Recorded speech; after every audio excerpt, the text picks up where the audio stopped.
Yo, what is up sa inyo mga master? Kamusta ang lahat? Welcome back again sa ating channel.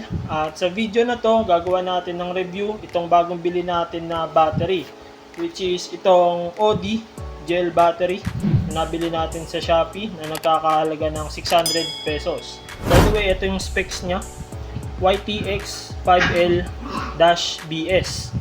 So, gel type battery to at hindi siya di tubig. So, disposable siya, hindi rin siya rechargeable, no? Kaya, ayan, unboxin natin. So, simple lang mga master, sa loob ng box, syempre yung battery na mismo, ayan, OD na battery. Tapos, meron siyang kasamang tornilyo. Dito natin ikakabit yung wirings niya. Pagkadating sa ating Suzuki Raider Carb mga master, dapat ang binibili nating battery hanggat maaari ay yung mga ganito, gel type na battery. Kasi mga master, ang posisyon ng battery natin sa ating mga compartment ay nakapahiga, nakaganyan. So, dapat ang bibilin yung battery ay gel type na battery. Kaya kapag yung battery mo ay di tubig, may tendency siya na magkaroon ng leak. Huwag naman sana, mahirap naman yun kapag nagkaroon ng leak kasi nandun yung mga ECU natin, yung mga wirings natin, baka ma-damage kapag nagkaroon ng leak or ng tagas. So, ikukumpara natin itong OD gel battery na to dito sa ating original na battery or stock battery ng ating Suzuki Raider Carb. Bali, ito yung original na battery ng ating Suzuki Raider Carb. Hindi pa natin to napapalitan simula nung nabili natin siya 5 years ago. Kaya, ayan, kukumpara natin yung sukat na itong battery na to dito. Kasi may mga pagkakataon mga master na hindi lumalapat or hindi sakto yung sukat ng battery. Kaya mas mainam na kung bibili kayo ng battery, may reference kayo para hindi nyo na kailangan maglagay ng spacer o ng kalso para, syempre, wala nang problema yun yung mga baterya kapag kanilagay nyo.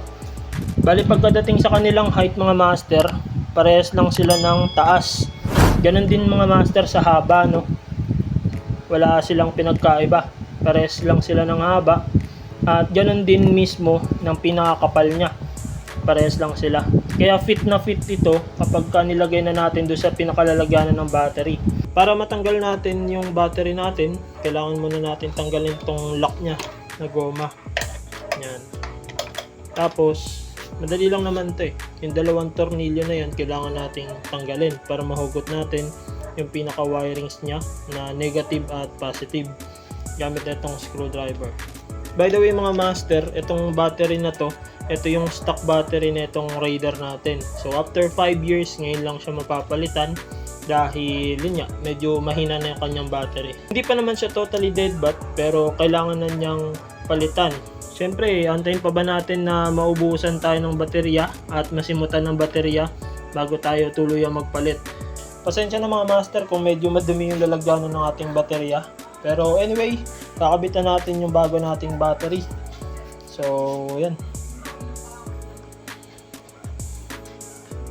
Saktong-sakto lang yung sukat ng baterya natin doon sa lalagyanan. Hindi siya maluwag, hindi rin siya sobrang sikip. Fit na fit siya mga master, no? Ayan. Tapos, pagka na-fit na natin siya mga master, ito yung positive.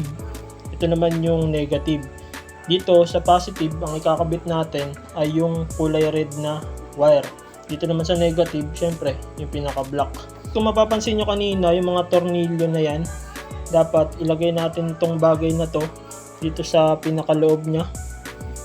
Ito kasi yung magsisilbing nut ng ating tornilyo pagka sinikipan na natin to at ikinabit na natin yung wire.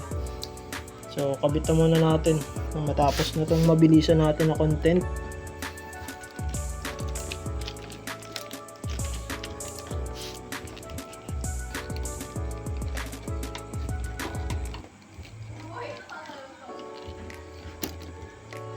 Kabitan rin natin tong belt ng ating battery para hindi siya alog-alog.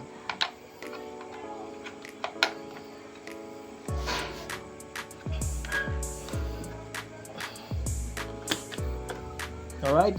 At ayun na nga mga master, no, maraming salamat sa panonood, maraming salamat sa solidong suporta.